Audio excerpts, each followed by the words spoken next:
Alexander Volkanovski says if there's one name that excites him right now, it's Movsar Evloev. Volk acknowledged that Evloev's undefeated record makes it a legacy-worthy challenge. Something that genuinely gets his competitive blood pumping. For a guy like Volk, who's already fought the best of the best, it's not just about taking fights, it's about taking meaningful ones. And beating an unbeaten rising talent like Movsar. That's something that adds another stone to his already legendary career. Evloev, on the other hand, has been quietly building one of the most impressive resumes in the featherweight division. He recently edged out a razor-close win over Arnold Allen, dominated Diego Lopes in a wild scrap, and shocked everyone when he out-grappled Aljamain Sterling in his move up to 145. The man's been quietly collecting names and now finds himself right in the mix. A potential Volk versus Evloev clash wouldn't just be a technical masterclass, it would be a high-stakes, high-IQ war between two of the most cerebral fighters in the division. And for Volk,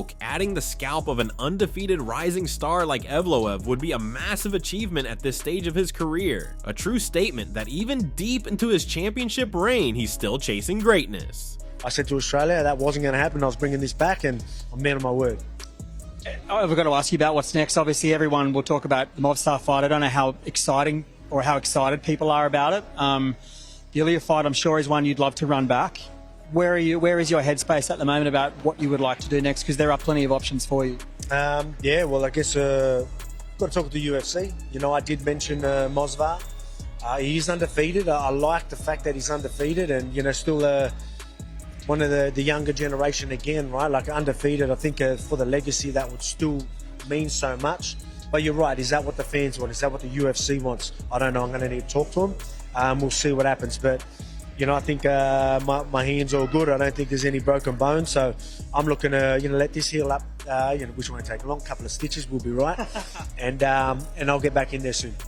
Renato Moicano has weighed in on Paddy Pimblett's dominant finish over Michael Chandler. And while most fans are focused on the highlight reel ending, Moicano has his eye on something else: Paddy's first round flaws. According to Moicano, people are forgetting how much damage Paddy absorbed early on. Chandler landed some clean, heavy shots, and Paddy's defense looked shaky under pressure. But in Moicano's eyes, that's not necessarily a bad thing. He ate those shots, stayed composed, and never looked panicked. And it wasn't just about surviving. Paddy's stand-up looked better than ever. He's clearly been putting in the work. His footwork, head movement, and shot selection have all leveled up. Combine that with his already dangerous grappling and slick back control, and you've got a lightweight who's becoming more and more of a problem. With this performance, Paddy's name just got a whole lot louder in the division. You've got potential blockbusters on the horizon. Imagine a UK versus Spain showdown between Paddy and Ilia Topuria, or a gritty striker versus grappler chess match with someone like Justin Gaethje.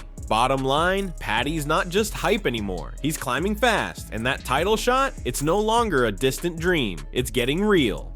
Paddy the Freddy. I was surprised with Paddy's performance. But to be honest with you, he's getting better. That's the thing. The ground and pound changes the game, you know?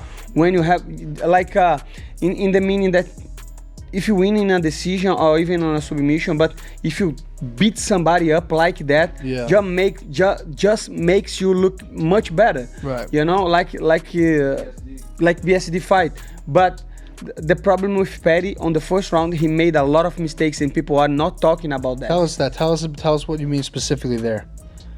He, to be honest, at the same time, it's a mistake and was a check, you know, because Chandler put a punch with full force, and he ate that shit, brother. He ate the shit out of it. He ate that shit, brother. So Paddy's very durable. Yeah, so he is durable. There were some question about his chin against a guy that can punch. Yeah. And he ate that fucking shot, man, brother. I was surprised.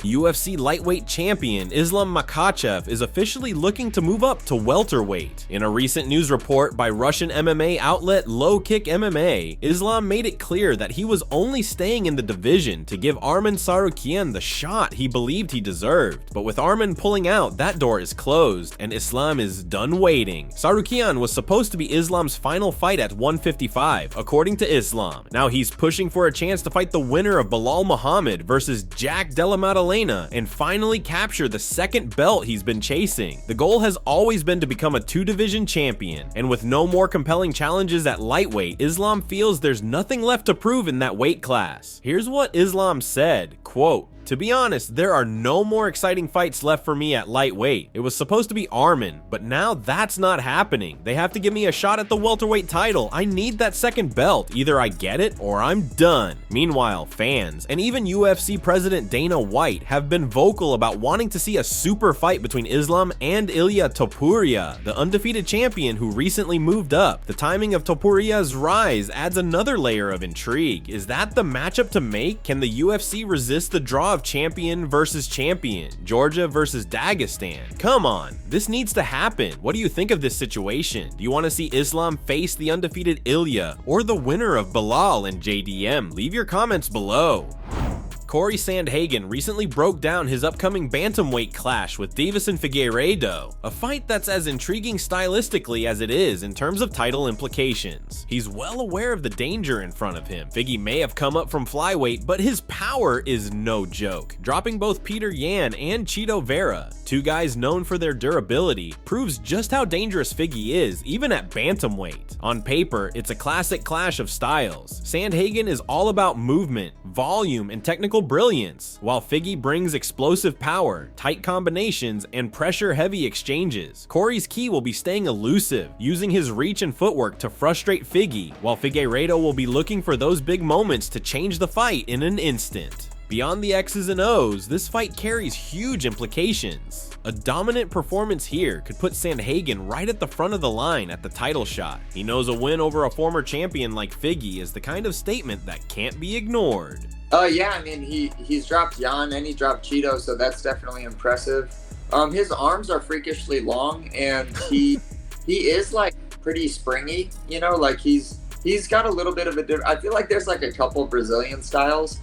He doesn't have the Dutch one. I don't really know how to describe the second one. It's almost like that roughy guy that's fighting, where their weight is a little bit back. They kind of have one of their lead arms out. Versus like an Aldo style where both of their hands are by their face. They stand a little bit more square and they're a little heavier on the front leg. Figgy's not that version of it.